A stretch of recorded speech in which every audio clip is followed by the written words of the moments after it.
Yan po, magandang gabi sa ating lahat. Pag-uusapan po natin ang ministry ni Apostle Paul at meron po siyang kasama nung siya nag-ministry at si Barnabas. So may kasama siya. Ito yung during the transitional period, kasama niya si Barnabas. Ito po ay after ng Jerusalem Council, nung nasettle na, kasi meron kasing Jerusalem Council that time, before Acts 15 ay halos magkasabay itong mga ministers, kingdom ministers at saka grace ministers. Yung grupo ng mga 12 apostles at grupo ni Apostle Paul ay halos yun nga before the council ay magkasabay sila sa kanilang ministry, kaso lang nagkaroon ng tinatawag na conflict doon sa kanilang ministry dahil si Apostle Paul ang kanyang ipinapangaral ay patungkol sa ginawa ng ating Panginoon. Ang kanyang ipinapangaral ay ang good news of the cross or the preaching of the cross. So yun po yung kanyang ipinapangaral, while itong sila si Peter, ang mga 12 apostles, ipinapangaral din nila ang Panginoon na siya yung Messiah na pinatay ng Israel at binuhay ng Diyos. So ganun po ang kanilang presentation. And then, ang mga Israelites ay na-convict doon sa ipinapangaral ni Pedro. Kaya sila ay nagtatanong kung papaano o ano ang dapat nilang gagawin. Kasi yung kanilang pinatay pala ay yun yung Messiah. Punta lang tayo saglit sa Acts 2 ha. Ito yung ipinapangaral ni Pedro. Acts chapter 2 verse 36. Therefore let all the house of Israel know assuredly that God hath made that same Jesus whom ye have crucified, both Lord and Christ. So kung pansinin po natin, yung cross para sa kanila ay hindi po good news. Ang cross ay object of guilt sa kanila. Object of guilt ang cross. Dahil doon po ipinako ang kanilang Messiah. Doon po nila pinatay ang Messiah doon sa cross. Kaya object of guilt. At ito nga sa verse 36, sabi ni Pedro, sabi, therefore let all the house of Israel, ang kanyang kausap po dito ay ang mga Israelites, knew assuredly that God hath made that same Jesus whom ye have crucified, both Lord and Christ. And verse 37, now, when they heard this, so yung mga Israelites, nung narinig nila, sa mga Israelites, itong mensahe, ano po ang nangyari? This they were pricked in their heart, and said unto Peter, unto the rest of the apostles, men and brethren, what shall we do? So kung baga itong mga Israelites na na-convict sila, na-convince na ang kanilang pinatay, ipinako sa cross, ayun pala ang kanilang Mesyas. At ito nga, nagtatanong sila, ano ang dapat nilang gagawin? Sa verse 38, ito ang sagot ni Pedro, "Repent and be baptized, every one of you, in the name of Jesus Christ for the remission of sins, and ye shall receive the gift of the Holy Ghost." Yan po ang yung presentation ni Pedro, at isa pa, aside from presenting doon po sa ebanghelyo na ito at binautismuhan ang mga nagrepent, at sa pamamagitan o sa pangalan ng Panginoong Hesus sila ay bautismuhan. Bakit po? Dahil para sila ay ma-identified doon sa Mesyas. At ang kaligtasan dito po ay sa pamamagitan din po ng pangalan ng ating Panginoong Hesus. Kaya dito sa Acts 4:12, "Neither is there salvation in any other, for there is none other name under heaven given among men whereby we must be saved." So yung pangalan ng ating Panginoon, ang pangalang Jesus, ay napaka-effective during the ministry of the 12 apostles. Okay? At ano ba ang pangalan na ito? Kung i-backward natin sa verse number 10, "Be it known unto all and to all people of Israel that by the name of Jesus Christ." So, ibig sabihin, ang pangalan ng Panginoong Hesus ay napakahalaga po, napaka-effective, powerful, na kung ito'y kanilang paniniwalaan, sila ay maliligtas. Ayan. At the name of Jesus Christ of Nazareth, whom ye crucified. O yung, kumbaga sa pangalan ng Panginoong Hesus na inyong pinatay, na inyong ipinako, na binuhay ng Diyos, na kung paniniwalaan, sila'y maligtas. Sila'y maliligtas. So, yun po yung content din ng kanilang pangangaral. So, repentance, water baptism, and believing on Jesus' name. Believing in Jesus' name. Even sa pag-perform ng mga milagro, ganun lang din po. Gagamitin lang nila ang pangalan ni Jesus. Kaya sa chapter 3 ng Acts, then Peter said, "Silver, gold have I none, but such as I have, give I thee in the name of Jesus Christ of Nazareth. Rise and walk."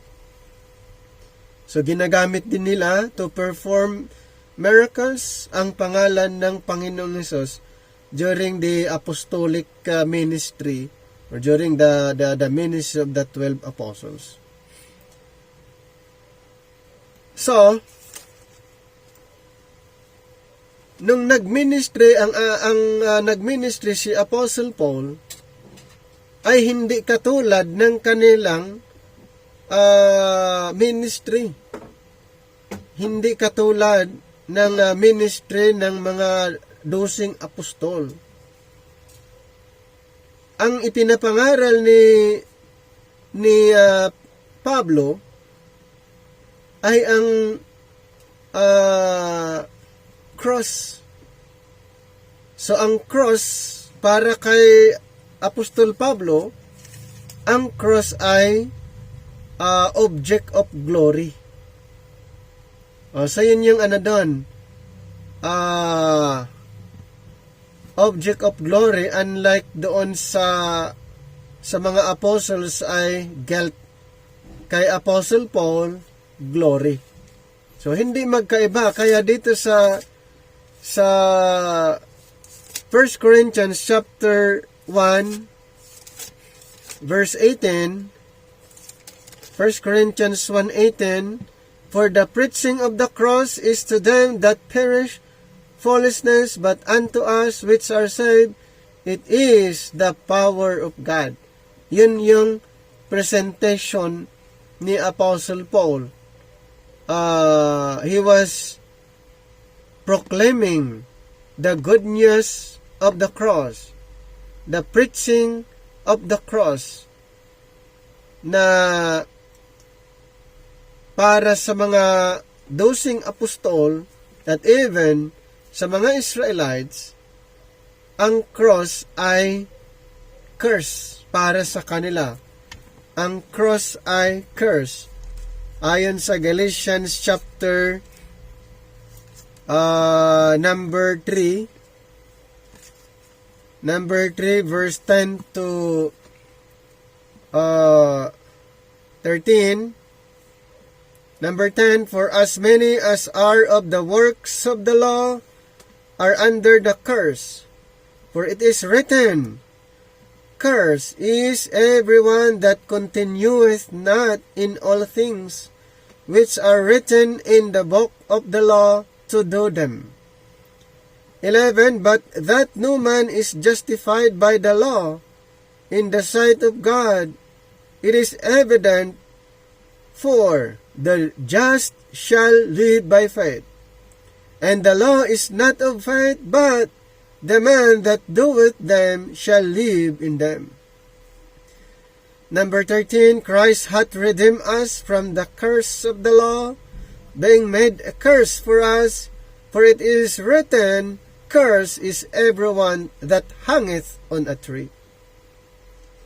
Kaya ang mga apostles ay hindi nila ipinapangaral ang cross as good news. Ano po ang rason? Una, hindi nila alam ang ibig sabihin ng cross. Isa pa, para sa kanila, ang cross ay curse. Pag ipapangaral ang cross para sa kanila, sa kanilang thinking, ay curse. Ano po ang kanilang basihan na yung cross ay curse? So sinasabi dito, as it is written. Ibig sabihin, under the law of Moses, during that time, ay pinag-uusapan na yon, na lahat ng naibinitin sa kahoy, lahat ng ipinako doon ay under curse. At si Jesus Christ, naibilang siya doon. Tignan natin yung record doon sa Deuteronomy 21, 22, 23. Deuteronomy 21, verse 22, and if a man have committed a sin worthy of death, and he be to be put to death, and thou hang him on a tree. 23, his body shall not remain all night upon the tree, but thou shalt in any wise bury him that day. For he that is hung is a curse of God, that thy land be not defiled, which the Lord thy God giveth thee for an inheritance. Kaya pala, may reason kung bakit hindi nila ipinangaral ang mga 12 apostol, hindi nila ipinangaral ang cross, at katulad ng na-mention natin, hindi nila alam yung ibig sabihin talaga. At alam lang nila na ang cross ay curse. So, hindi siya pwedeng ipapangaral as good news, lalong-lalo na sa mga Israel. Hindi pwedeng ipapangaral sa mga Israel na ang cross ay good news. Di ba? Kaya nga dito sa binasa natin, Christ hath redeemed us from the curse of the law, being made a curse for us, for it is written, Cursed is everyone that hangeth on a tree. So, ang content ng ipinapangaral ng mga 12 apostol ay iba doon sa content ng ipinapangaral ni Apostol Pablo. Kaya nga sa Jerusalem Council, nagkaroon sila ng agreement na para hindi mag-cause ng confusion, nagkaroon sila ng agreement. Ano po ang agreement nila? Ito po. Dito sa Galatians chapter 2, 7 and 8. But contrariwise, when they saw that the gospel of the uncircumcision, ibig sabihin, the gospel of the Gentiles, was committed unto Apostle Paul. Okay? Then, how about the gospel of circumcision or the gospel of Israel? Ito naman ay committed unto Peter, to the apostles. So, ibig sabihin, to settle the problem, ito po ang agreement. Ang 12 apostol, pumunta sa bayang Israel mangaral. At kung anong ipapangaral nila, kung ano naman ang natanggap nilang marching order. Ano ba yung marching order na natanggap nila? Mateo 28:19, Mark 16, 15 to 18. Yan po ang kanilang marching order. At ganon din sa Acts 1:8 and Acts chapter number 2. Malinaw po sa kanila ang marching order, yun po ang kanilang mission. With the apostles. And how about Apostle Paul? Si Apostle Paul, with his companion, ay doon naman sila sa mga Gentiles. Yan ang agreement nila. Kaya dito sa verse 8, For he that wrought effectually in Peter to the apostleship of the Israelites, and the same was mighty in me toward the Gentiles. Kaya dito po, si Pablo, kasama niya si Barnabas. Kasama niya si Barnabas sa kanilang mission after the settlement, after the council. Kaya dito sa Acts chapter 15,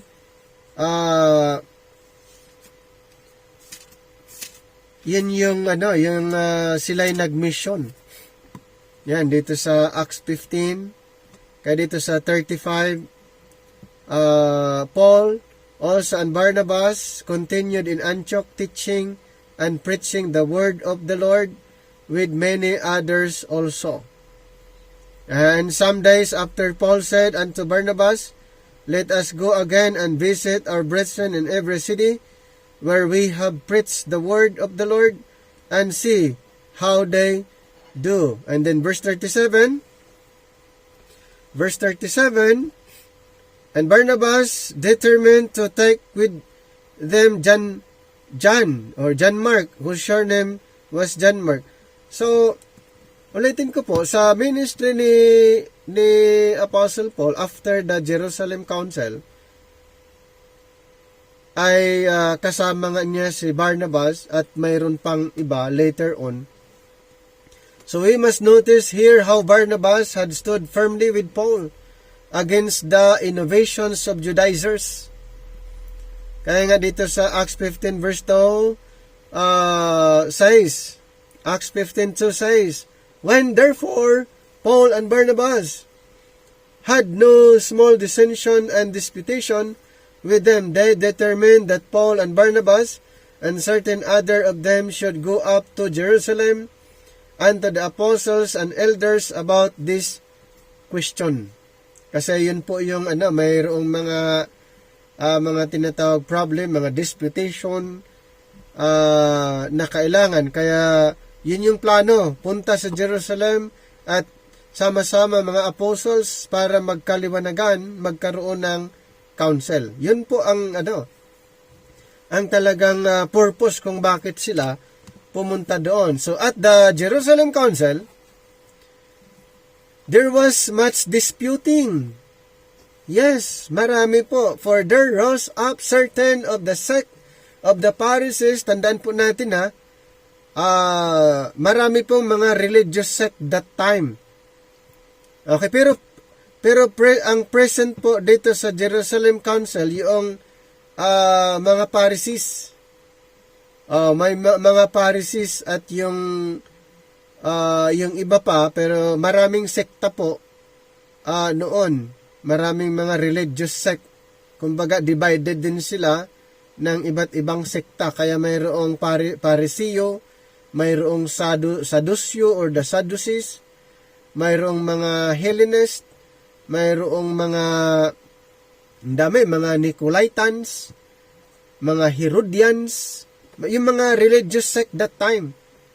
Marami po. Pero dito, ang present sa Jerusalem Council, itong isang sekta na mga Pharisees, which believed, saying that it was needful to circumcise them and command them to keep the law of Moses. Ano po ang sabi ng mga Pharisees? Dapat kailangan itong mga hentel ay ma-circumcise ayon sa kautusan ni Moses. Yun yung implementation. So, ibig sabihin, sa Jerusalem Council, mayroong group of the Pharisees, the religious leaders, mayroong group of the apostles, and then the group of Apostle Paul. So, may mga ibang group na nagkaroon ng tinatawag na kaayusan dito po sa Jerusalem Council. At yun nga ang sinasabi ng mga Pariseo sa Acts 15:5. Anong sabi nila? It was needful to circumcise them and to command them to keep the law of Moses. So, ibig sabihin, ang law of Moses ay nag-operate pa rin. Okay, di ba ito ay after the death of Jesus Christ, after the ascension of Jesus Christ na rin? Bakit tuloy-tuloy pa rin na kanilang in-introduce ang law of Moses? Dahil nga, hindi sa kanila ine-revealed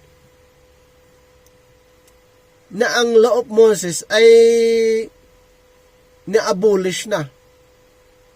Kaya tuloy-tuloy nilang ginagawa dahil hindi nila alam na abolish na yung law of Moses.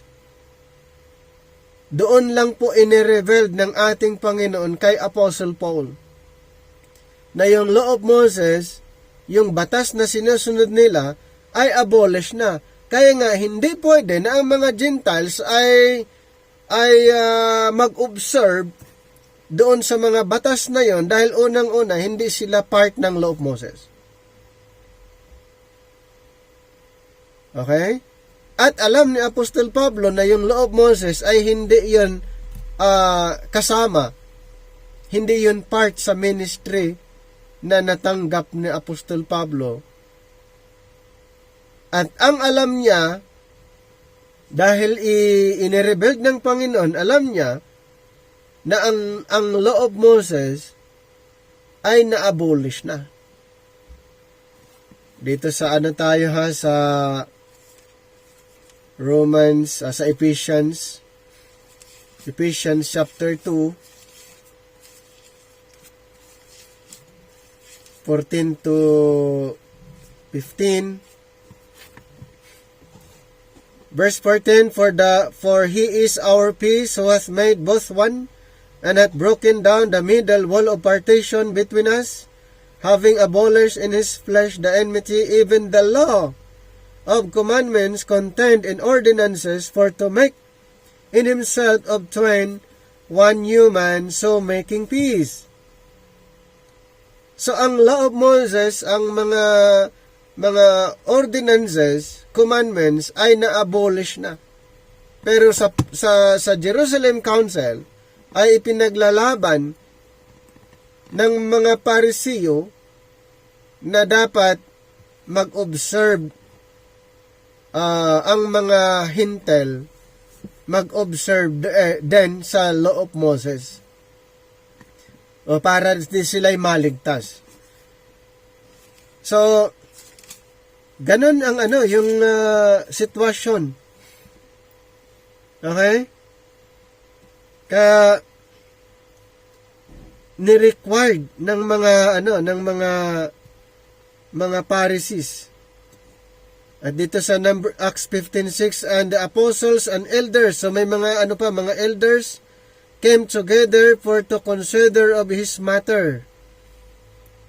And then verse 7, and when there had been much disputing, Peter rose up and said unto them, Men and brethren, ye know now that a good while ago God made choice among us that the Gentiles by my mouth should hear the word of the gospel and believe. Yun yung na kasi ito after na nakausap si Pedro sa pamagitan ng vision doon sa Jupa. Doon sa mayroong doon sa trance, habang siya'y natutulog, nagre-relax, at ang Panginoon nagpakita through vision na ang mga Gentiles, so ipinakita niya doon na ang mga Gentiles ay pwede na ring puntahan at pwede na rin silang pangaralan ng salita ng Panginoon. Si Peter, di ba si Peter doon sa mga apostles. Ayan. So, ito ay hindi na nagkakaroon ng problem. Ayan, during sa ministry po nila. Kasi nga, itong mga Israel ay ino-observe nila yung law of Moses. Itong mga Gentiles na mga believers ay hindi. O de, kailangan ayon sa kanila, dapat lahat. Ayan. Kaya nagkakaroon ng disputing, mga confusion at inaayos during the Jerusalem Council. Nandoon yung mga Pharisees, mga elders, and then mga apostles. Paul says concerning this men, to whom we gave place by subjection, no, not for an hour, in Galatians 2:5. So, Barnabas apparently stood firmly with Paul. Ito na. Barnabas apparently stood firmly with Paul. Here too, for Paul's, we follows his statement. I went up again to Jerusalem with Barnabas in Galatians chapter 2, verse 1. Nakita niyo po yung at least nagkaroon sila ng council para masettle ang mga bagay na ito patungkol po sa ministry, na doon pa lang hindi talaga pwedeng maghalo Kasi maghahalo, alam nyo sa time na ito, before the council, naghahalo yung teaching. Bakit? Mayroong kingdom teaching, mayroong teaching ng mga Judaizers, at here comes Apostle Paul, the grace preacher. O diba, ang yun, nakakalito talaga, sa time na yan, kaya nagkaroon ng Jerusalem Council. Inayos para hindi magkakaroon ng confusion. O di ba noon pa na malinaw na hindi talaga pwedeng maghahalo.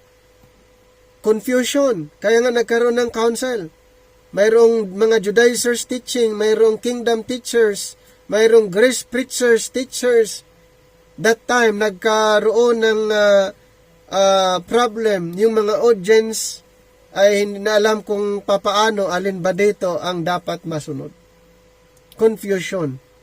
Mayroong isang religious sect na dapat mag-circumcise lahat yung mga male child. Kung ayon sa batas ni Moses. Ayan. So, the outcome of this council at Jerusalem, we all know. Galatians 2:7 and 9. Binasa natin kanina, basahin ko ulit. When they saw that the gospel of the uncircumcision was committed unto me, Apostle Paul, as the gospel of the circumcision was unto Peter. So, mayroong gospel for the Israelites, the circumcision. Mayroong gospel for the Gentiles, the uncircumcision. Kanino ipinagkatiwala yung gospel para sa Hentil? Kay Apostle Paul. Kanino ipinagkatiwala ang gospel para sa Israel? Kay Pedro. Malinaw.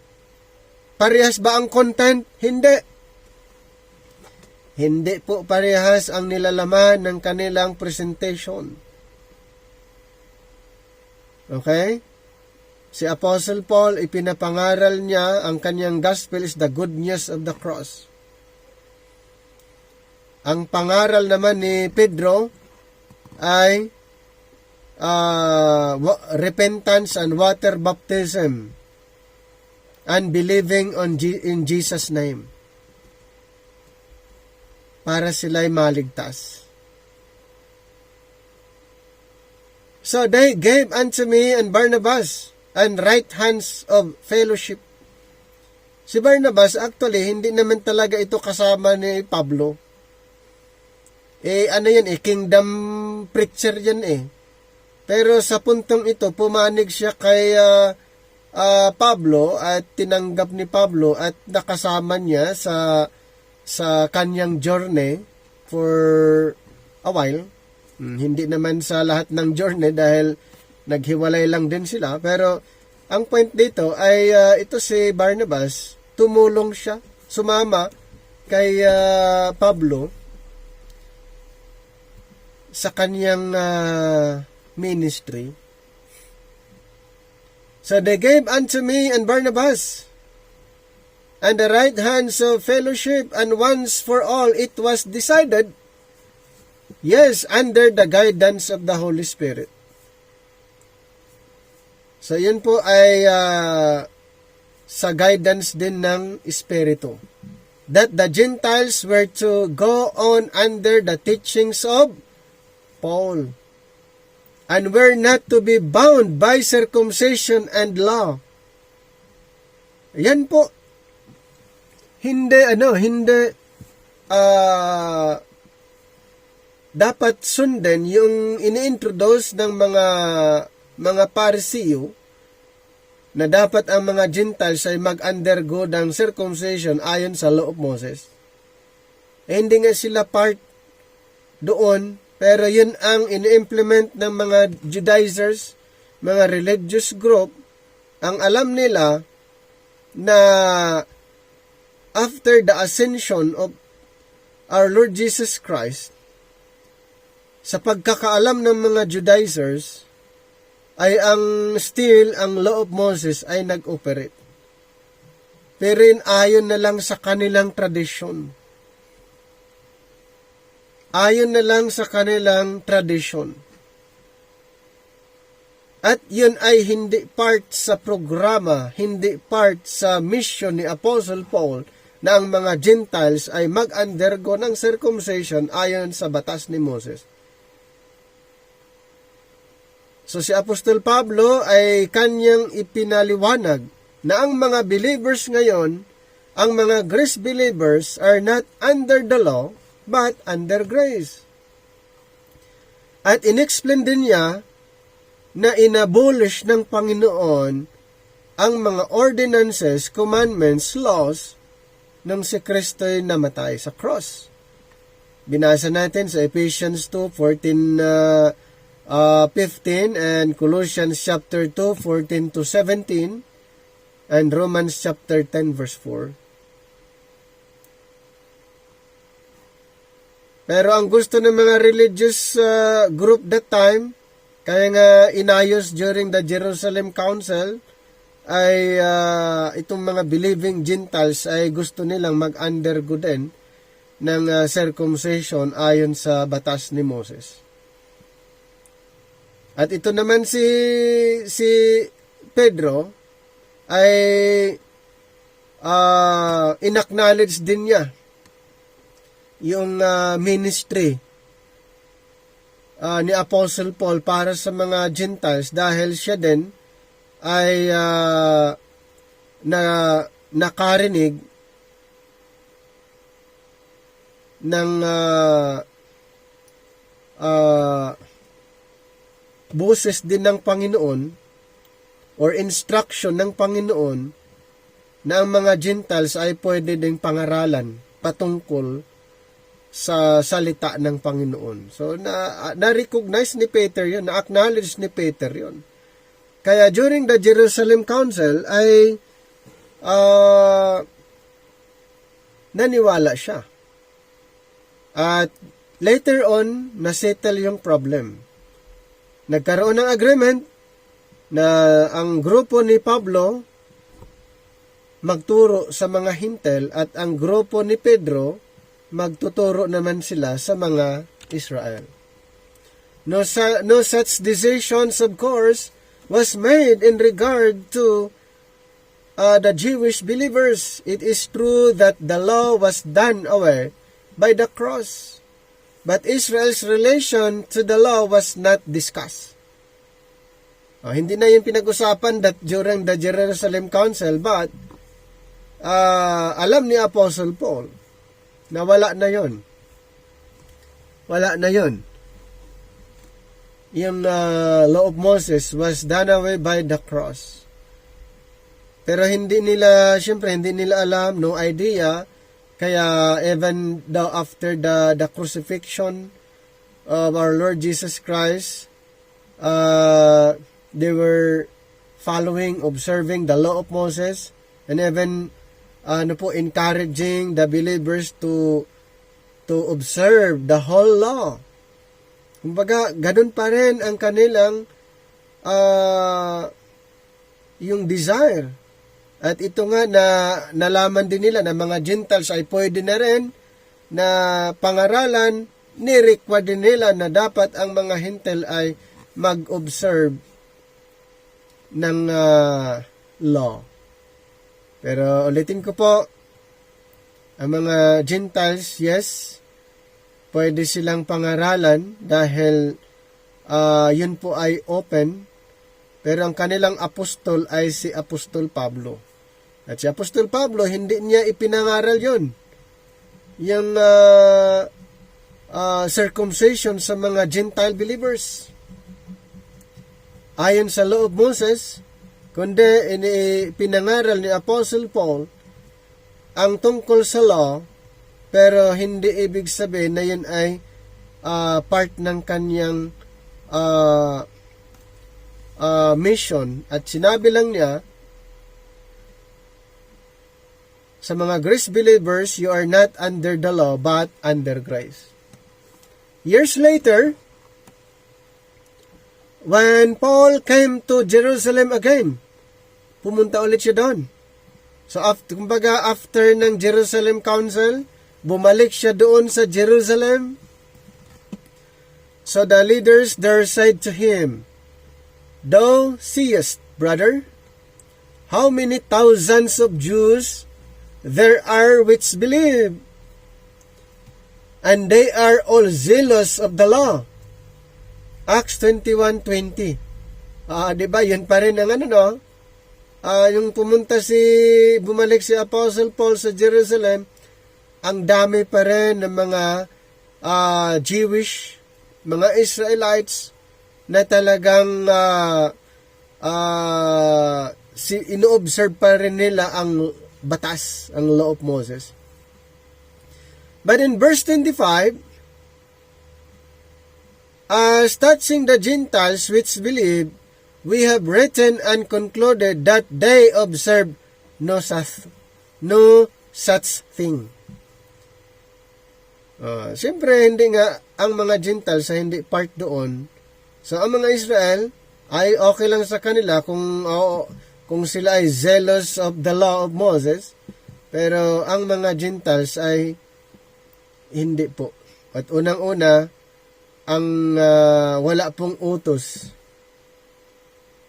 na ang mga believing Gentiles, lalo na under the dispensation of grace, ay katulad ng mga Israel, kanilang i-observe ang law of Moses. So because the kingdom had not yet been officially postponed, so kumbaga that time, hindi pa officially postponed ang kingdom, kaya yung mga teaching ay nandun pa rin.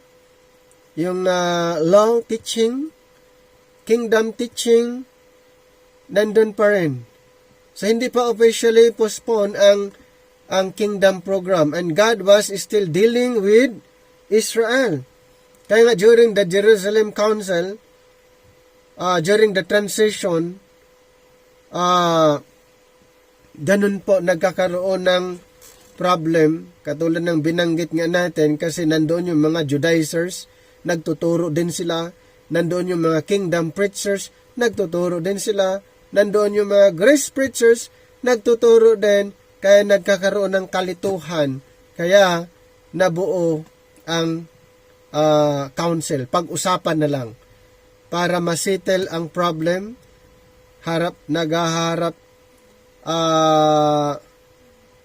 nagkaroon sila ng tinatawag na pagpupulong doon sa Jerusalem, kaya tinatawag Jerusalem Council, at inayos po. Kasi that time, hindi pa officially postpone ang kingdom program. And God was still dealing with Israel. He allowed these two groups to go on with different programs.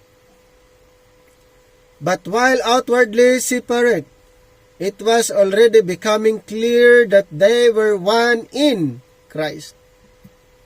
Yes. So, nagkaroon ng dalawang program, dalawang mission. Kahit sila po ay nasa isang Panginoon, ni isang Kristo, pero mayroon silang separate na program o mission. Kaya after the Jerusalem Council, nagkaroon sila ng agreement. Kung sino ang pupunta sa mga Israel at kung sino ang pupunta sa mga Gentiles. Before going back to the trouble at Antioch, it would be interesting here to note some of Paul's comments on the oneness of Jewish and Gentile believers written in his earlier epistles during the Acts period.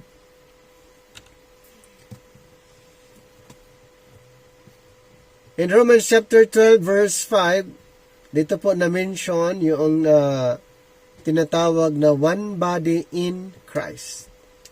Romans 12:5, so we being many are one body in Christ. Then in 1 Corinthians 12:13, for by one Spirit are we all baptized into one body, whether we be Jews or Gentiles. In Galatians chapter 3:26-28, for ye are all the children of God by faith in Christ Jesus. For as many of you as have been baptized into Christ have put on Christ. There is neither Jew nor Greek, for ye are all one in Christ Jesus. So dito po sa binanggit ni Apostle Paul, Jews and Gentiles alike. But before Apostle Paul, hindi po ganon na Jews and Gentiles alike during the ministry of the 12 apostles. Only Apostle Paul mentioned in his writings that Jews and Gentiles alike. Bakit sinabi ni Apostle Paul, Jews and Gentiles alike? Dahil alam niya na yung wall of partition ay na-remove.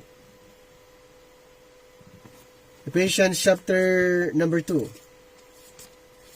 verse 14.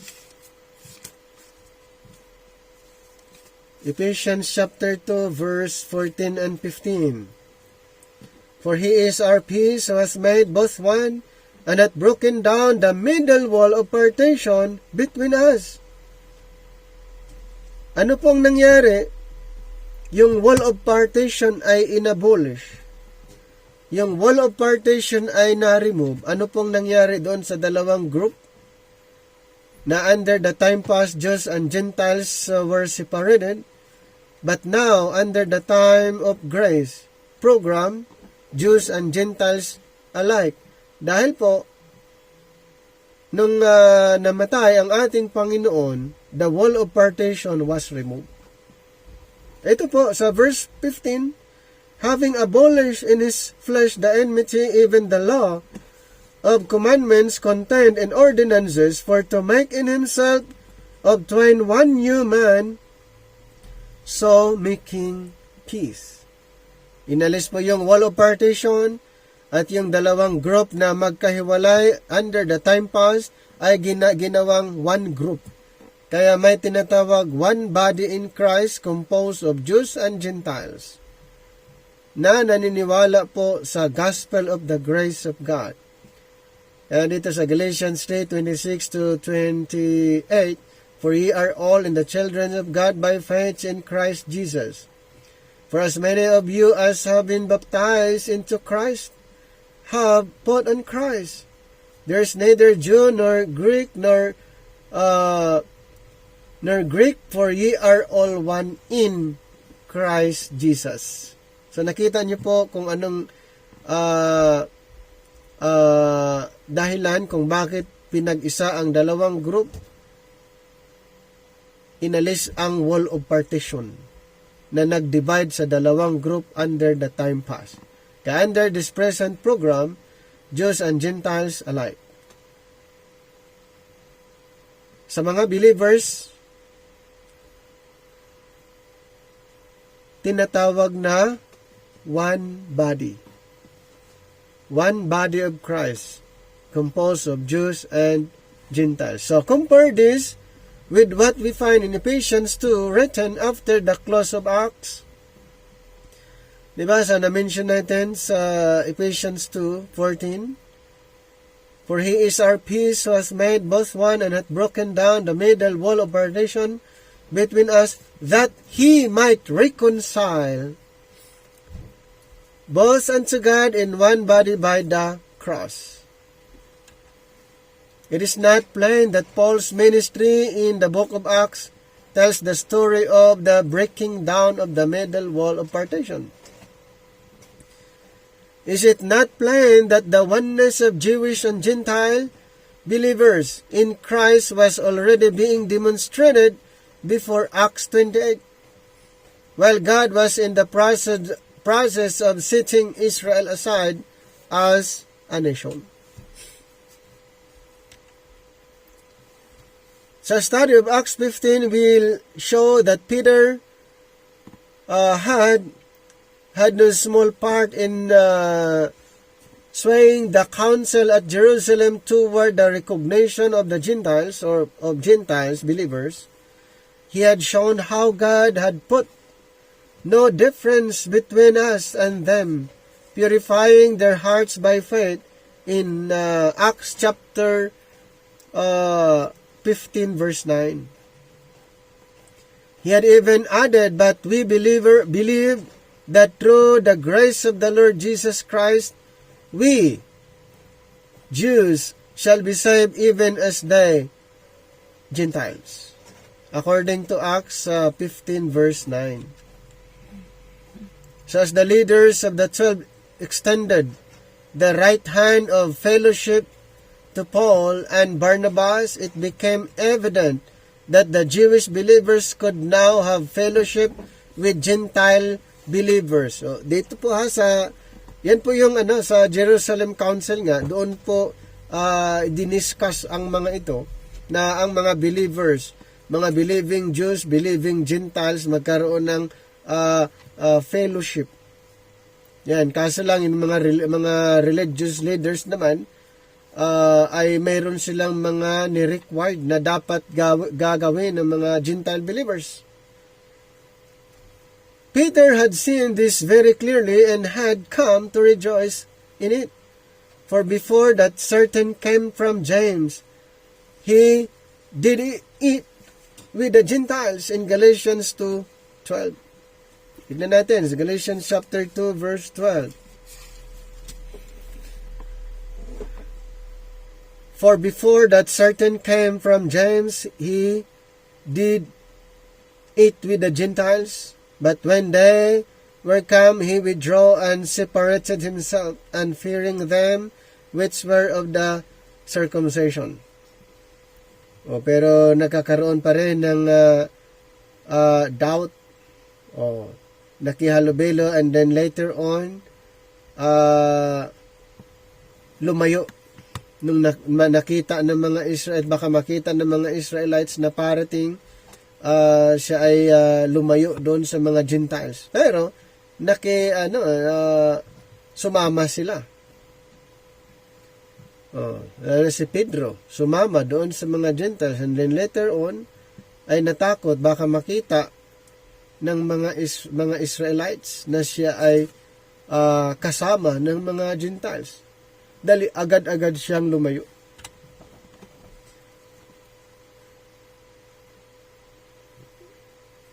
Okay, so now in Antioch, meron pong issue doon sa Antioch. So the picture that's seen before the Judaizers arrived, believing Jews and Gentiles all together rejoicing in Christ. So doon po yan sa Antioch. But when they were come, he withdrew and separated himself, fearing them which were of the circumcision.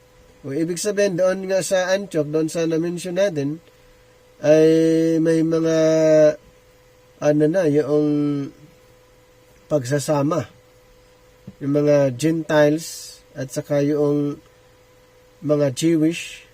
Kaya nga nandun sila, si Pedro, at yung iba pa, and then parating yung mga Judaizers, sila po ay lumayo at natakot. Here was the real trouble at Antioch. Peter had been taught of God that he should have fellowship with these Gentile believers, but he withdrew and separated himself, fearing them which were of the circumcision. Parang gusto niyang ilayo yung kanyang sarili, at natakot siya bakit kasama niya ang mga Gentiles. Ayan. Pero ang kung titignan natin yung context doon ay ang mga believing Israel at saka Gentiles ay nagsasama sila.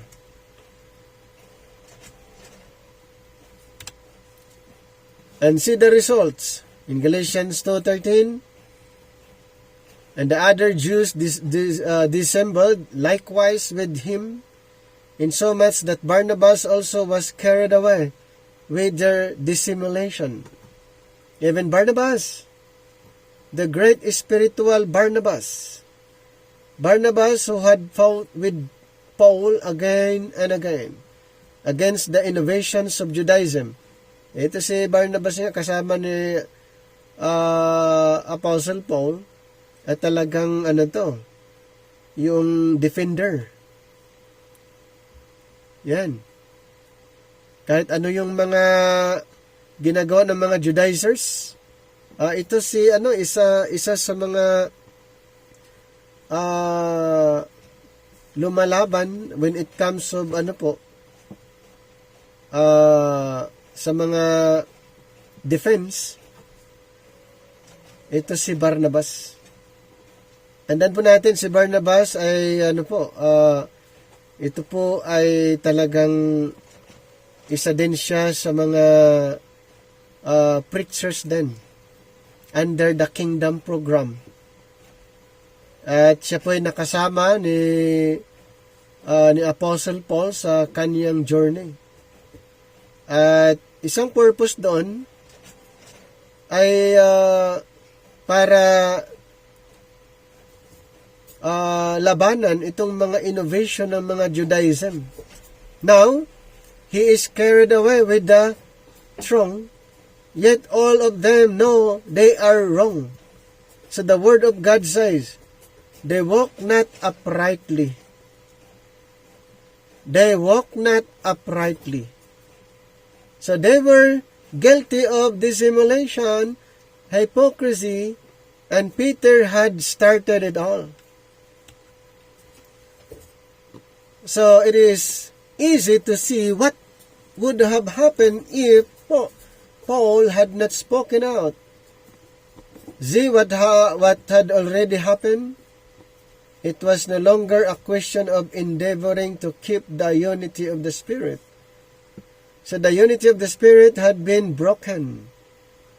At least, the enjoyments of it and must be restored, and it was no lack of humility on Paul's part.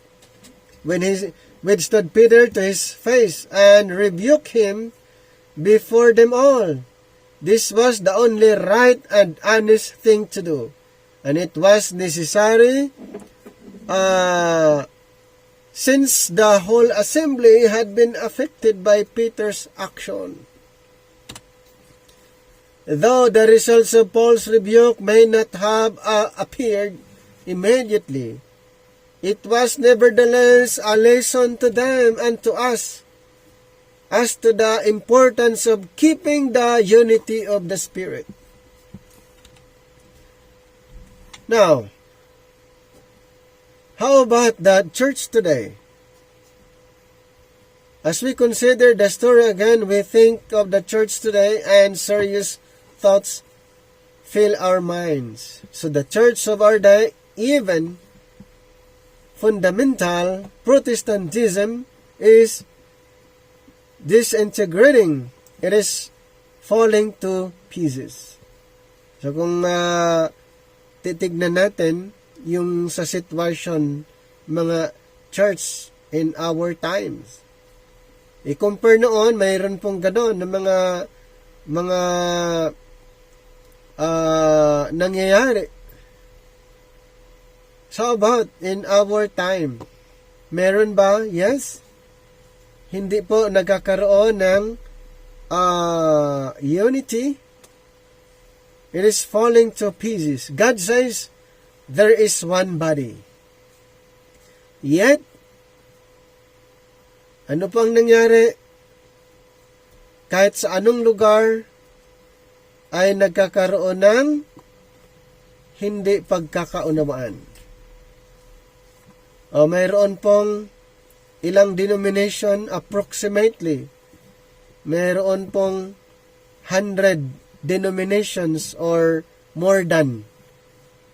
Ang tanong, ito ba ay nagkakaisa? Ayon sa sinabi ng Panginoon, there is one body? Hindi. Bakit po? Dahil sa mga denominational teaching. Denominational doctrines. So, hindi talaga magkakasundo kahit sinabi ng Panginoon, there's one Spirit, one baptism, one body.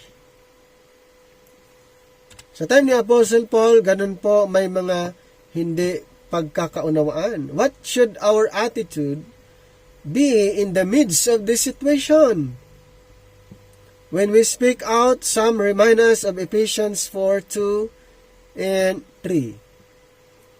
With all lowliness and meekness, with long-suffering, forbearing one another in love, endeavoring to keep the unity of the Spirit in the bond of peace. We do want to have the lowliness and meekness and long-suffering of our blessed Lord, yet there is a time when silence becomes unfaithfulness. One widely known Bible teacher writes us, with all the many divisions in the church, the most important thing now is to endeavor to keep the unity of the Spirit. But how can we keep the unity of the Spirit in a divided church? Wala pong Pwede doon sa teaching. Okay? Kahit anong denomination, halimbawa, religious sect, basta pwedeng magkakaisa, pwedeng maging one in the Spirit kung ang teaching parehas. Kung ang ipinapangaral ay grace doctrines, pwede pong mangyari kahit anong iba't ibang religious sect, pwedeng magkaisa in the Spirit, mag-unite in the Spirit, kung ang doktrina ay grace, pure grace doctrine. Yan. Yan po ang solution doon. Kung ang kahit ilan ang denomination, pwedeng magsama, pwedeng magkakaisa. Papaano po? Sa pamamagitan ng grace teaching. At ano po ang method na gagamitin para magkaroon ng pagkakaisa sa teaching? Rightly dividing the word of truth.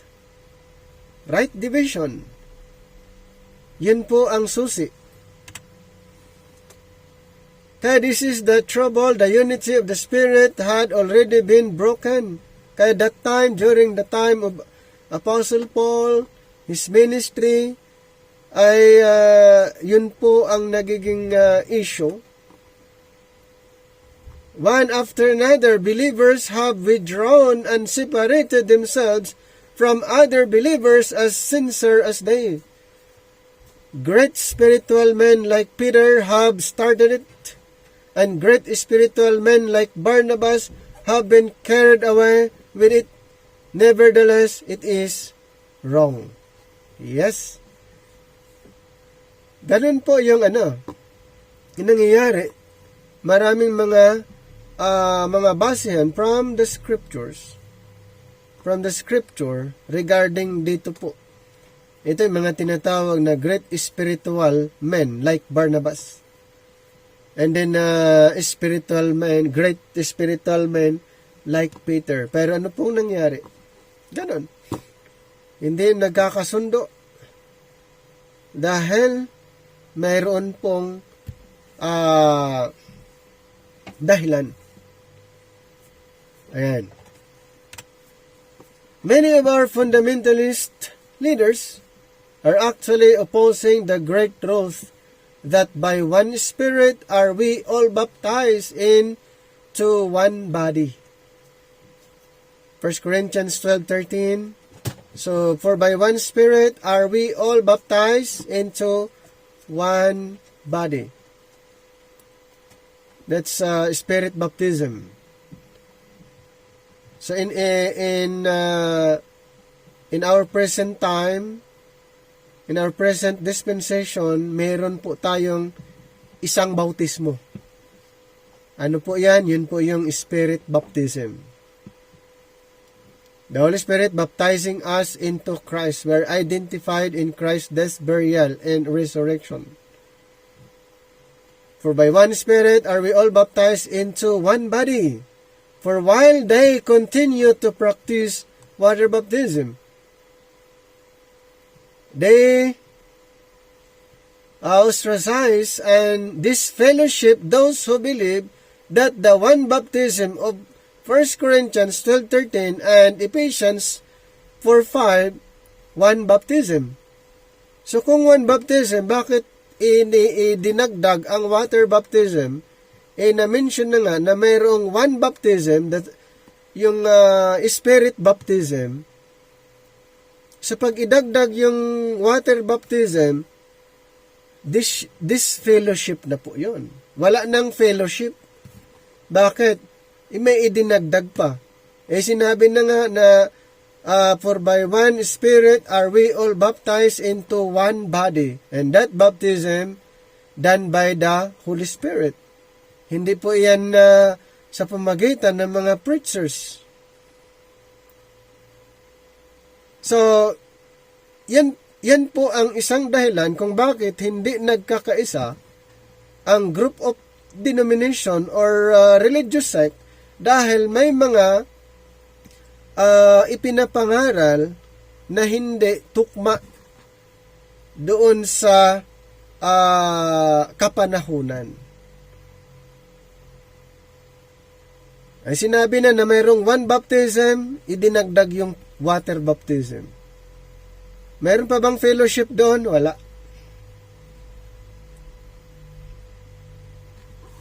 So,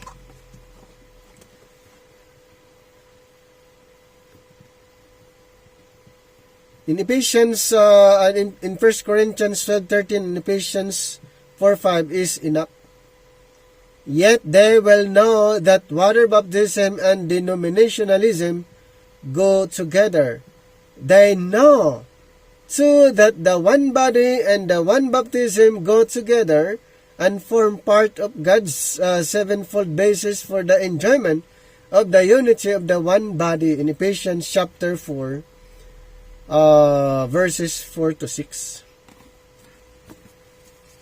Ephesians chapter 4. There is one body and one Spirit, even as ye are called in one hope of your calling. One Lord, one faith, one baptism, one God and Father of all, who is above all and through all and in you all. But unto every one of us is given grace according to the measure of the gift of Christ. Some years ago, leading fundamentalists declared that to hold to the one baptism and to deny that water baptism is included in God's program for today is sufficient ground for a refusal of Christian fellowship, and warn spiritual leaders to keep out of the Christian pulpit those who believe this.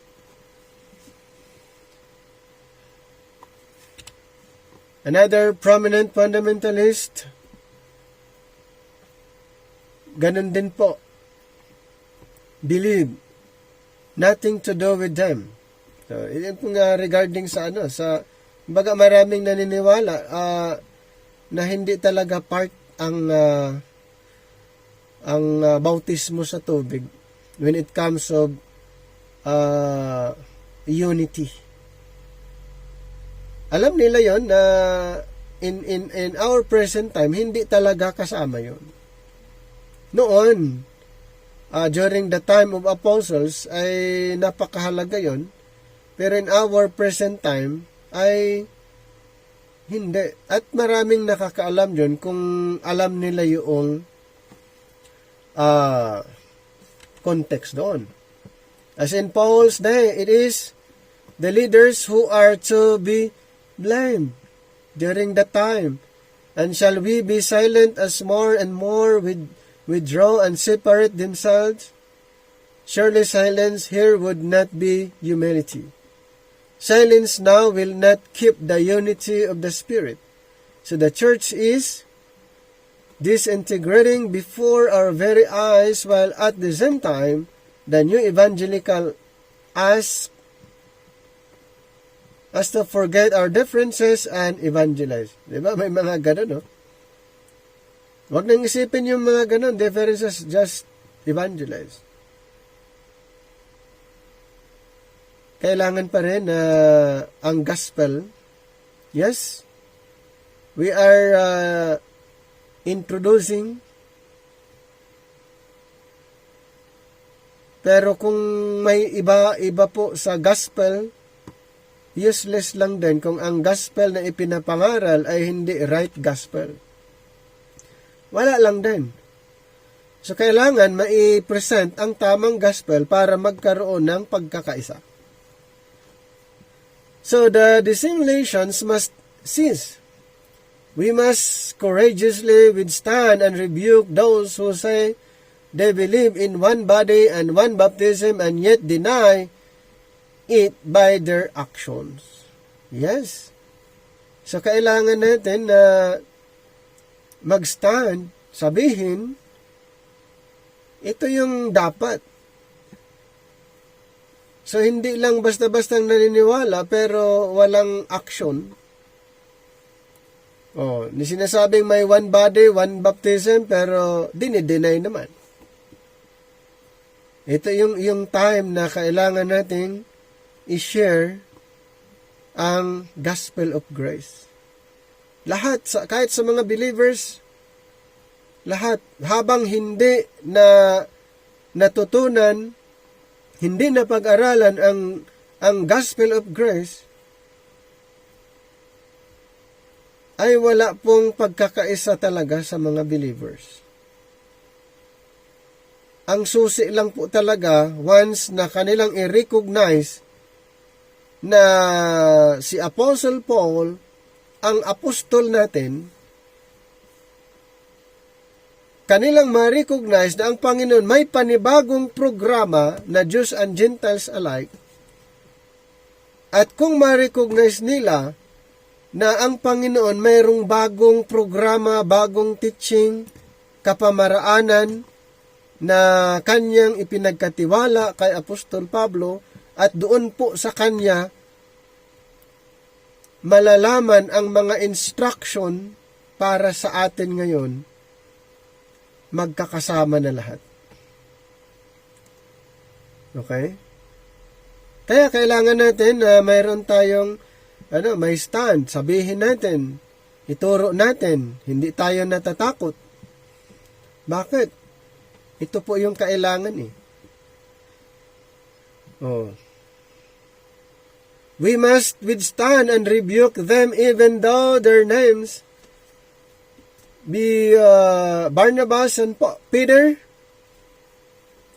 If we are not faithful in this, the defection will go on and the church will lose all its power. Yan, katulad nila Pedro and Barnabas at marami pa po na pinangalanan ni rebuke dahil iba hindi nagkukus ng problem sa group. So ang punto kung bakit si Apostle Paul ay talagang sinabi niya dahil na nakita niya na hindi healthy, hindi nakakatulong sa lalong-lalo na sa mga believers. At ito nga tayo nag-aaral para marami tayo na magturo. Marami tayong magturo sa grace teaching. Sa rightly dividing teaching. It is true we cannot stand in Paul's shadow, but we have his message and his responsibility. Tama? Ito na yun Yun na yung message nandoon na, naisulat na. He is not here. Wala dito naman si Apostle Paul. Na doon siyang tatawagin natin or nandito na yung message. Mayroon siyang sulat sa Philippians, anong sabi niya? Philippians 1:27. He wrote to the Philippians that whether I come and see you or else be absent, I may hear of your affairs, that ye stand fast in one spirit, with one mind, striving together for the faith of the gospel. Ganon po. Katulad ng mga, yung sinulatan yung mga taga-Pilipos, taga-Pilipay, kahit wala siya,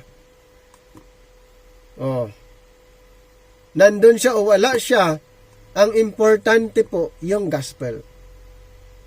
Hindi mabago. Ayan. At ganun lang din tayo, i-share natin yung gospel na yan. Katulad ng mga taga-Pilipay, kahit wala si Apostle Paul, sinulatan niya, dapat ganun. Ye stand fast in one spirit, with one mind, striving together for the faith of the gospel.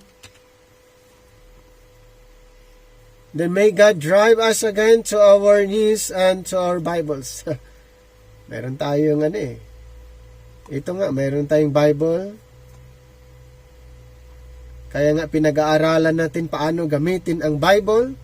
Hindi po enough na nagbabasa lang tayo ng scripture para sabing scriptural or nagkukot ng scripture para sabing biblical. Hindi po enough yon. Dapat dispensational right division. So from the greatest spiritual leader to the most obscure believer, may God hastens the day when the unity and the power of the true church shall be restored. During the ministry of Paul, mayroon pong doon sa church, may isang nakatulog doon sa kanyang ministry. Ibig sabihin, kahit gabi po, nagtuturo pala ito si Apostle Paul. Kahit gabi, no? Ang niya, talagang araw o gabi, siya ay nagtuturo. At dito po may, sa kanyang pagtuturo, may nakatulog. Siguro pagod. And upon the first day of the week, when the disciples came together to break bread, Paul preached unto them ready to depart on the morrow and continued his speech until midnight. Di ba kahit gabi. Kaya wag kayo munang matulog dyan. Si Apostle Paul, nagtuturo. Ito ay face-to-face talaga. Walang online noon, Face-to-face, nagtuturo si Apostle Paul until midnight. And there were many lights in the upper chamber where they were gathered together. And there sat in a window a certain young man named Eutychus.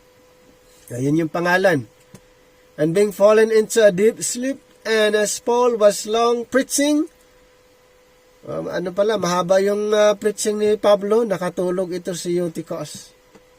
He sank down with sleep and fell down from the third loft and was taken up dead. So, ganun po ang nangyari. Itong si Eutychus nahulog sa third floor at siya'y namatay. And Paul went down and fell on him, and embracing him said, Trouble not yourselves, for his life is in him. When he therefore was come up again, and had broken bread, and eaten, and talked a long while, even till break of day, so he departed. Acts 20:7-12. And they brought the young man alive, and were not a little comforted. So nabuhay itong si Eutychus. What a privilege it must have been to sit at the feet of Paul.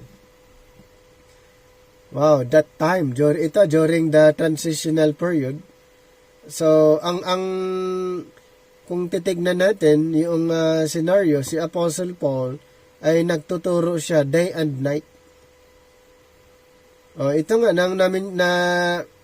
nabanggit dito, midnight na ito nakatulog itong si Eutychus. So ano pong lesson doon? Yan. So may lesson doon sa, kaya nga, kung gusto nating ituro, ipangaral ang natanggap ni Apostol Pablo na katuruan, walang pinipili na panahon. Ituro natin. He had once been the arch enemy of believers. Before his conversion, he had made havoc of the church. Itong si Saul, naging Paul, na siya yung arch enemy of sa mga believers. Ito nga yun, ang tindi ng kanyang ginawa before his conversion. He made havoc of the church. He persecuted the church, breathing threatenings and slaughter against the disciples of the Lord. In Acts 9:1, ano pong ginagawa niya? Pinapatay niya ang mga followers ng ating Panginoon, mga disciples ng Panginoon, at he had punished them and compelled them to blaspheme. He had shut them up in prison, both men and women, pursuing them even unto strange cities. And when they were put to death, he says, I gave my voice against them in Acts 22 for Acts 26:10-11. In Galatians 1:13, he says, beyond measure I persecuted the church of God and wasted it, laid it waste, and his conflict with Christ was the more intense because it was so sincere. For years later, he said to King Agrippa in Acts 26:9, I verily thought with myself that I ought to do many things contrary to the name of Jesus of Nazareth. Sinabi niya yun kay King Agrippa before na bago siya na-convert. Yun yung sinasabi niya. Talagang napaka-sincere, serious itong si Saul, na sa pagkakaalam niya, yun yung tama that time. Pero later on, ay na-realize niya na mali pala. Yan. Kaya doon sa 1 Timothy chapter 1, 13-15, sabi niya, I did it ignorantly. So this was the man who was now preaching Christ in the upper room at Troas. Dating persecutor na nagiging preacher. At hindi lang preacher, siya ay teacher at apostle ng mga hintel. God had stopped him in his wild career and had saved him by grace. Paul could never forget that day on the road to Damascus when he had met his enemy face to face. Astonished at the glory of the rejected Savior, and still more astonished at the tenderness in that plea. In Acts chapter 9:5, Saul, why persecutest thou me? So the glorified Lord could have crushed his blaspheming enemy that day, but instead, he had saved him, and Paul never got over it. The love of Christ had revolutionized his life. Who couldn't listen to such a man preach, even if he continued his speech until midnight? Wow! Ang haba ng speech or preaching until midnight.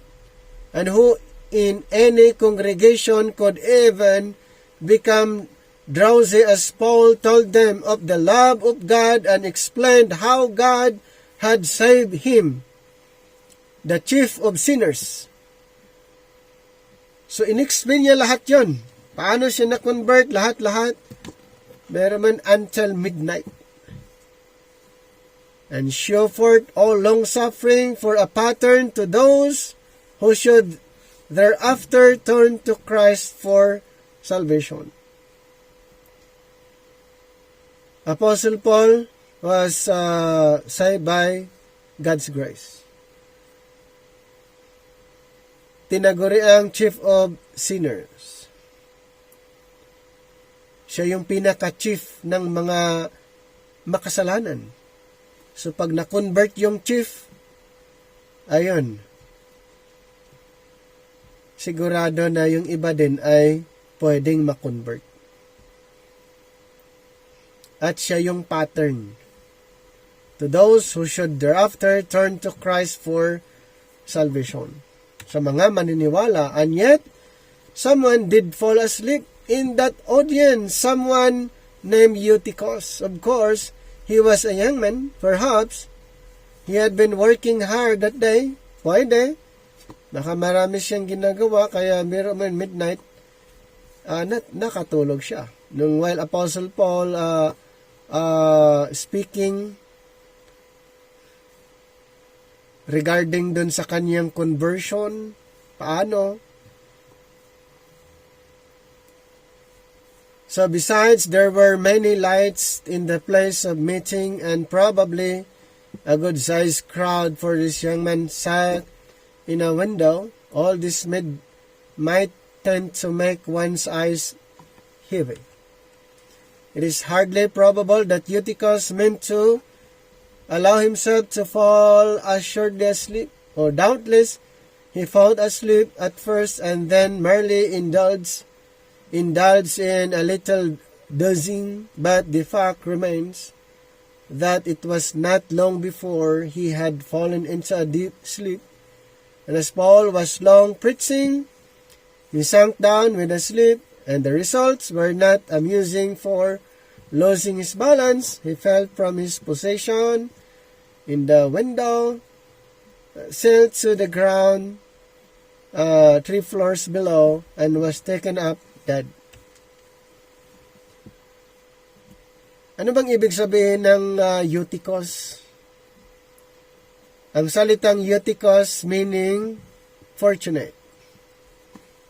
And fortunate he was that Paul was the preacher that night. For by the power of God, the apostle restored him to life and brought him again to the place of meeting on the 3rd floor. So sa time nito, mayroon pang gift of miracle ito si Apostle Paul during the transitional period. Mayroon pa po siyang gift of healing miracles. Ayan po, raising the dead, at yung iba pa, healings. Marami pa po, during the transitional period, ay meron pa po siyang power na ibinigay ng Panginoon. Pero na-mention din, sabi niya, ito ay maghihinto lang din. Sinasabi niya. Pero yun nga, during his ministry ay mayroon po siyang power from God na hindi po pwedeng gayahin ngayon. Na sabihin mayroon din tayong power to heal the sick, cleanse the lepers, raise the dead. Wala pong ganon. Noon lang yun. Sa time ni Apostle Paul, and siya yung last, then wala na pong mga binigyan pa maliban sa kanya na kiniklaim ng karamihan na mayroon silang kakayanan na magpagaling at buhayin yung patay dahil nabasa nila sa Bible. So hindi po lahat ng nasa Bible ay pwedeng i-apply directly sa sarili natin. So kailangan ng careful study. What an interesting narrative. But why does God record it? Surely the stories of the Bible were not told merely to keep us interested. There must be some spiritual significance.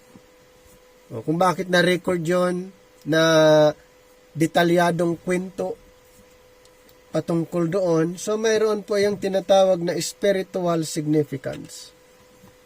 So let us now consider this story in the lights of the truth which God has since revealed in His Word, noting especially the following facts. Number 1, Paul was the preacher. Number 2, he continued preaching for a long time. Number 3, someone fell asleep under his preaching. Number 4, the sleeper fell out of the third-story window where he was sitting and was taken up dead. Number 5, Paul, by God's power, restored him to life and to the place of meeting on the third floor. Paul is preaching today. Kaya kung papaano po through his writings, yan. So doon po natin, kaya sabi niya, follow me as I follow Christ. So we are following Christ through the instrumentality of Apostle Paul. Si Pablo po ay napaka-strict when it comes of teaching the gospel. Dahil kung may magturo, mangaral ng ibang gospel na hindi katulad ng kanyang ipinapangaral, ano pong sabi niya? Deceitful workers. Ang tawag po dyan sa sinabi niya ay mga deceitful workers. Dito po sa 2 Corinthians 11:4, for if he that cometh preacheth another Jesus whom we have not preached, or if ye receive another spirit which ye have not received, or another gospel which ye have not accepted, ye might well bear with him. According to him, in verse 13, for such are false apostles, deceitful workers, transforming themselves into the apostles of Christ. And then in Galatians chapter 1, verse 8 and 9, but though we or an angel from heaven preach any other gospel unto you than that which we have preached unto you, let him be accursed. Number 9, as we said before, so say I now again, if any man preach any other gospel unto you than that ye have received, let him be accursed. So ganun po yung sinasabi niya, dahil hindi pwede na ang ebanghelyo, ang kanyang natanggap na katuruan ay mahahaluan. May point siya doon. At ganun lang din po tayo bilang grace believers,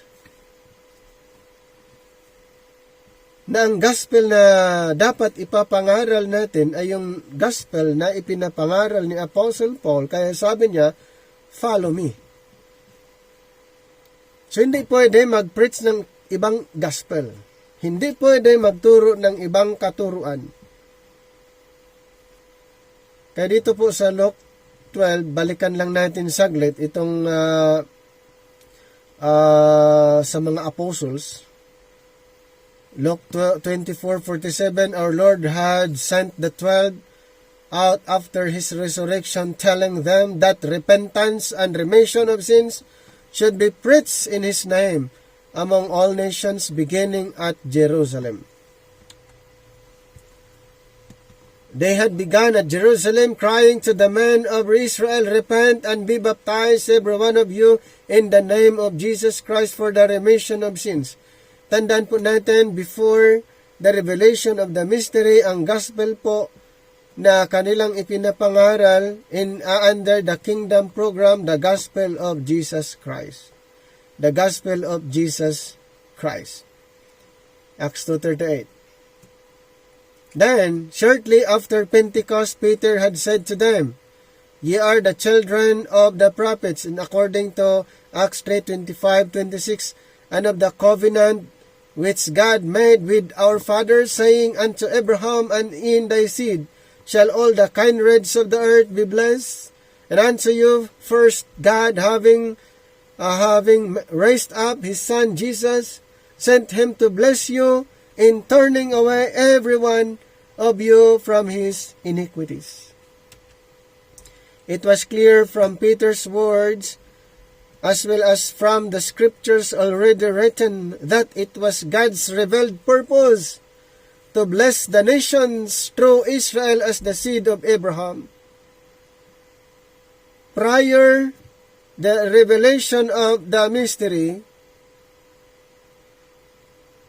ito po yung message. According to the Abrahamic covenant, ang Israel, sila pong maging blessing sa mga Gentiles. This is why our Lord sent the 12 to all nations beginning at Jerusalem. So yun po yung reason kung bakit sinabi ng Panginoon, go unto all nations beginning at Jerusalem. In relation with the Abrahamic covenant, na ang Israel, the Israelites, sila po yung magiging blessing sa ibang bansa. But Israel as a nation spurned the call to repentance, continued to reject her Messiah, and even organized an opposition against him, the leader of the rebellion, Saul of Tarsus. Ayun nga yung kaya nga inoffer ulit ng Panginoon yung ebanghelyo after his resurrection, before his ascension, he was offering. Inoffer ulit yung katuruan para ang Israel pag na-convert, na ligtas, magiging blessing sila lahat ng bansa according to the Abrahamic covenant. Pero ang nangyayari po, nag-organize sila ng opposition, opposition against the Lord Jesus Christ. In the lead, ang nangunguna doon ay si Saul of Tarsus. It was then that God showed that exceeding riches of his grace, as well as the exceeding greatness of his power for saving Saul. He actually sent him forth as the ambassador of reconciliation, God's offer of grace to a world at enmity with himself. So, ano pong ginawa ng Panginoon by his grace? He saved the persecutor at ginawang ambassador, bringing the good news of salvation, the word of reconciliation, offering grace to the whole world. Galatians 2:7 and 9 records how the 12 who at first had been sent to all nations now handed over their Gentile ministry to Paul. The Great Commission had stalled because of Israel's rejection of Messiah, but God's purpose of grace could not be thwarted. He had concluded them all in unbelief, in Romans 11:32, that he might have mercy upon all. And let us remember then that through the 12 had been sent into all the world, beginning at Jerusalem, Paul now was to take their place as the apostle to the Gentiles in view of Israel's rejection of Christ. In Romans 11:13, I am the apostle of the Gentiles, I magnify mine office. Mga 12 apostles, hindi po sila nakapunta the whole world. Hindi po sila nakalabas sa Jerusalem. Pero ang command nila ay malawak. Pero Apostle Paul take their place as the apostle to the Gentiles. Ephesians 3:1-3, for this cause I, Paul, the prisoner of Jesus Christ, for you Gentiles, if ye have heard of the dispensation of the grace of God, which is given me to you ward, how that by revelation he made known unto me the mystery. Kanino inirevealed ang programang ito? Kay Apostle Paul. In Romans 3:22-24, for there is no difference, for all have sinned and come short of the glory of God, being justified freely by His grace, through the redemption that is in Christ Jesus. So in such verses as these are contrasted with Mark 16:16, Acts 2:38, and Acts 21:18-20, it is clear that Paul is God's preacher to this lost world today, and that the Great Commission has given place to the Greater Commission. 2 Corinthians 5:16-21. So, but let us continue with our story and note further that Paul has been preaching long. Okay? So, nangangaral si Apostle Paul. So, mahaba yung kanyang preaching, talagang kanyang dinidetalye para mas maunawaan. Okay? So, even as he was long preaching at the Troas meeting, Paul has preached even longer than Moses. Moses preached for about 1,500 years. Mas si Moses, no? About 1,500 years. Paul has been preaching for nearly 2,000. Mas matindi. The law reigned for about 1,500 years. Grace has been reigning for nearly 2,000. How great is the long-suffering of the Almighty. Let us compare here what Paul and Peter have to say about the long-suffering of God.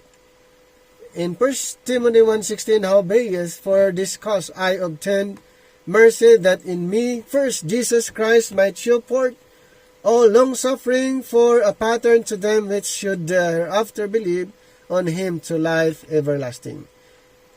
And 2 Peter 3:9, the Lord is not slack concerning His promise, the promise of His return to judge and reign, as some men count slackness, but is long-suffering to usward, not wanting that any should perish, but that all should come to repentance.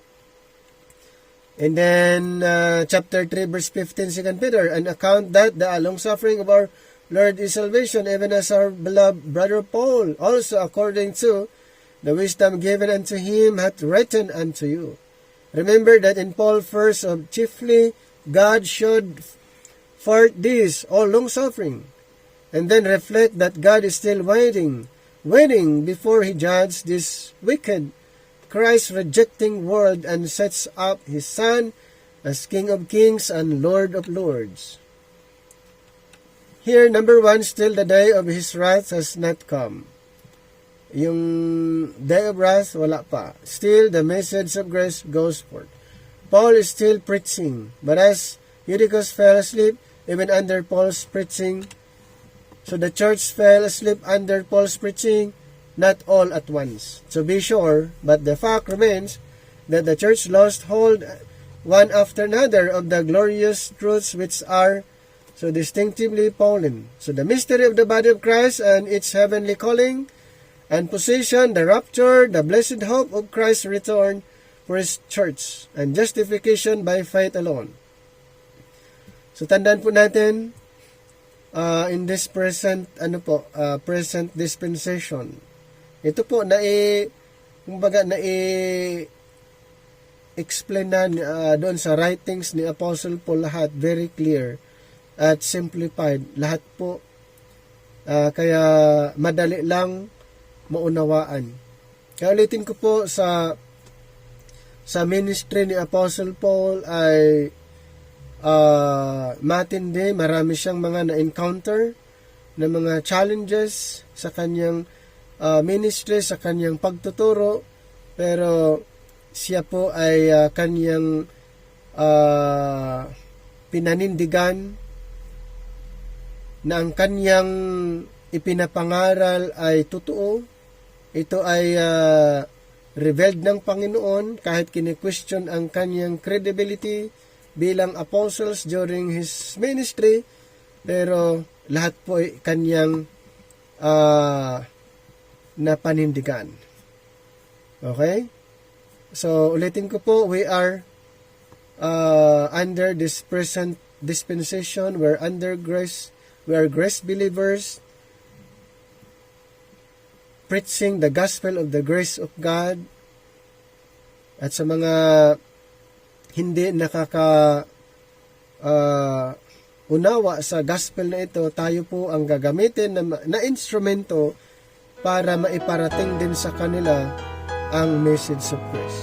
So hanggang dito na lang po ang ating pag-aaral sa gabing ito. Maraming salamat po.